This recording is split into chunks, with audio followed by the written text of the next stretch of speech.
इलाके में 29 सितंबर को हुए सर्जिकल स्ट्राइक को लेकर भारत के पास सबूत के तौर पर 90 मिनट का वीडियो फुटेज है।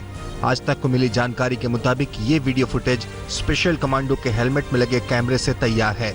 सेना ने 90 मिनट का वीडियो फुटेज सरकार को सौंप दिया है। वीडियो फुटेज के अलावा स्पेशल कमांडोज के कैमरे और ड्रोन से ली गई तस्वीरें भी हैं। इसके अलावा भारतीय सैटेलाइट से ली गई तस्वीरें भी सरकार के पास मौजूद हैं। स्पेशल कमांडो अपने साथ पाकिस्तानी मशीन गन और रॉकेट लॉन्चर ले आया था, वो भी सर्जिकल स्ट्राइक का बड़ा सबूत है। प्रधानमंत्री नरेंद्र मोदी ने अपने कैबिनेट सहयोगियों को सर्जिकल स्ट्राइक पर उन्माद पैदा करने से बचने की सलाह दी है। सूत्रों के मुताबिक कैबिनेट की बैठक में पीएम ने कहा है कि सर्जिकल स्ट्राइक पर सिर्फ अधिकृत लोग ही बयान दें। पाकिस्तान की तरफ से युद्ध विराम उल्लंघन जारी है। कल शाम पल्लनवाला सेक्टर में पाकिस्तान की तरफ से गांव और फौज के पोस्ट को निशाना बनाकर मोर्टार से हमले किए गए, जिसका भारतीय फौज ने मुंहतोड़ जवाब दिया। कल पाक फौज ने 4 बार सीज फायर का उल्लंघन किया। जिन इलाकों में सरहद पार से गोलीबारी हुई उनमें पुंछ का मेढर सेक्टर और कुपवाड़ा का माछिल भी शामिल है। पाकिस्तानी गोलीबारी में सावजिया सेक्टर के गांव गली में 28 दुकानें जलकर राख हो गईं। पीड़ित दुकानदारों ने प्रधानमंत्री से अपील की है कि वो पाकिस्तान के साथ आर पार की लड़ाई लड़ें। गृह मंत्री राजनाथ सिंह कल जैसलमेर में पाकिस्तानी सीमा से सटे 4 राज्यों के साथ बैठक करेंगे। बैठक में राजस्थान की सीएम वसुंधरा राजे, जम्मू कश्मीर की महबूबा मुफ्ती, गुजरात के विजय रूपानी और पंजाब के डिप्टी सीएम सुखबीर सिंह बादल मौजूद रहेंगे। आतंकवाद के खिलाफ ढुलमुल रवैये को लेकर भारत ने संयुक्त राष्ट्र सुरक्षा परिषद को उदासीन करार दिया है। यूएन में भारत के स्थायी प्रतिनिधि सैयद अकबरुद्दीन ने मसूद अजहर को बैन लगाने में चीन के अड़ंगे की तरफ इशारा करते हुए कहा कि सुरक्षा परिषद ने इसी सोच विचार में 6 महीने लगा दिए कि क्या उन संगठनों के नेताओं को प्रतिबंधित करना है जिनको उसने खुद आतंकी इकाइयां घोषित किया था। फर्जी डिग्री केस में आज दिल्ली का पटियाला हाउस कोर्ट केंद्रीय मंत्री स्मृति ईरानी को समन जारी करने पर फैसला सुना सकता है। स्मृति ईरानी पर अपनी डिग्री को लेकर चुनाव आयोग को हलफनामे में गलत जानकारी देने का आरोप है। लोढ़ा कमेटी की स्टेटस रिपोर्ट को लेकर आज सुप्रीम कोर्ट भारतीय क्रिकेट कंट्रोल बोर्ड का पक्ष सुनेगा। 30 सितंबर तक बीसीसीआई को एक राज्य एक वोट समेत लोढ़ा कमेटी की 4 अहम सिफारिशों को लागू करना था, लेकिन बोर्ड ने इसे लागू नहीं किया। पिछली सुनवाई में जस्टिस लोढ़ा ने सुप्रीम कोर्ट से मांग की थी कि बीसीसीआई अध्यक्ष अनुराग ठाकुर समेत बोर्ड के टॉप अधिकारियों को हटाया जाए। अटकलें तेज हैं कि सर्वोच्च अदालत इस विवाद पर कोई सख्त फैसला सुना सकती है।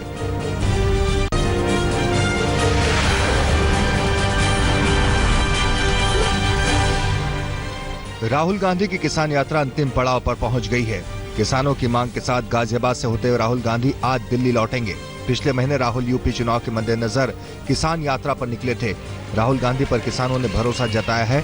ऐसे में जाहिर है वो उनकी आवाज सड़क के बाद अब संसद में उठाएंगे। प्रधानमंत्री नरेंद्र मोदी 18 अक्टूबर को हिमाचल प्रदेश के दौरे पर जाएंगे। पीएम मोदी नाहन और मंडी में 2 रैलियों को भी संबोधित करेंगे। मोदी के दौरे के दौरान कई महत्वपूर्ण योजनाओं के शिलान्यास और उद्घाटनों का भी कार्यक्रम है। पीएम मोदी के दूसरे हिमाचल दौरे के दौरान हमीरपुर और कांगड़ा संसदीय क्षेत्रों में भी उनका दौरा आयोजित कराया जाएगा। यूपी विधानसभा चुनाव को लेकर अमित शाह ने दिल्ली में अपने आवास पर बैठक की। बैठक में यूपी बीजेपी के प्रभारी ओम माथुर, केशव प्रसाद मौर्य शामिल हुए। अमित शाह ने ओम माथुर से उस बैठक की पूरी रिपोर्ट ली जो उन्होंने प्रदेश बीजेपी के नेताओं के साथ की थी।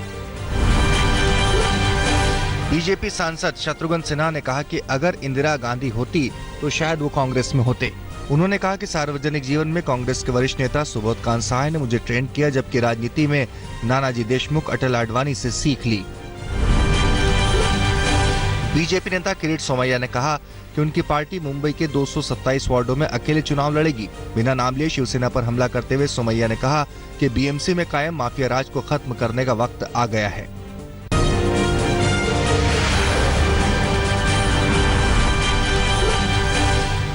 सर्जिकल स्ट्राइक पर अरविंद केजरीवाल के वीडियो पर बवाल मचने के बाद कल दिल्ली में आम आदमी पार्टी की राजनीतिक मामलों की समिति की बैठक में इस मुद्दे पर चर्चा की गई। बैठक के बाद पार्टी प्रवक्ता संजय सिंह ने कहा कि राष्ट्रीय सुरक्षा के मसले पर आप, सेना और सरकार के साथ है। उन्होंने कहा कि केजरीवाल ने कोई वीडियो जारी करने को नहीं कहा था, बल्कि पाकिस्तान का झूठ बेनकाब करने को कहा। डेंगू और चिकनगुनिया से निपटने की तैयारियों को लेकर दिल्ली के उपराज्यपाल ने बैठक की। बैठक में दिल्ली के मुख्यमंत्री केजरीवाल, स्वास्थ्य मंत्री और तीनों एमसीडी के कमिश्नर मौजूद रहे। नॉर्थ एमसीडी के कमिश्नर पीके गुप्ता के मुताबिक अब हालात काबू में हैं, अस्पतालों में पुख्ता इंतजाम है। मोहल्ला क्लिनिक के चलते दिल्ली सरकार और एमसीडी में एक बार फिर टकराव की स्थिति बन गई है। नॉर्थ एमसीडी ने फुटपाथ पर चलाए जा रहे फीवर क्लिनिक को अवैध बताते हुए हटाने को कहा है। इस बारे में उपराज्यपाल को पत्र भी लिखा गया है। कॉर्पोरेट अफेयर मंत्रालय के पूर्व महानिदेशक बीके बंसल और उनके परिजनों को न्याय दिलाने की मांग को लेकर दिल्ली के बुद्ध विहार में कैंडल मार्च निकाला गया। सीबीआई अधिकारियों के खिलाफ कार्रवाई की मांग को लेकर अग्रवाल समाज की कई संस्थाओं ने मार्च में हिस्सा लिया। पिछले दिनों बंसल ने अपने बेटे के साथ घर में फांसी लगाकर जान दे दी थी। इससे पहले बंसल की पत्नी और बेटी ने खुदकुशी की थी। दिल्ली के नंदनगरी इलाके में ससुर, साला और साड़ू की हत्या के आरोपी राजेश की जीटीबी अस्पताल में मौत हो गई। 20 सितंबर की रात राजेश ने अपने ससुराल के 5 लोगों को बुरी तरह लाठी से पीटा था। इस दौरान वो खुद भी बुरी तरह घायल हो गया था।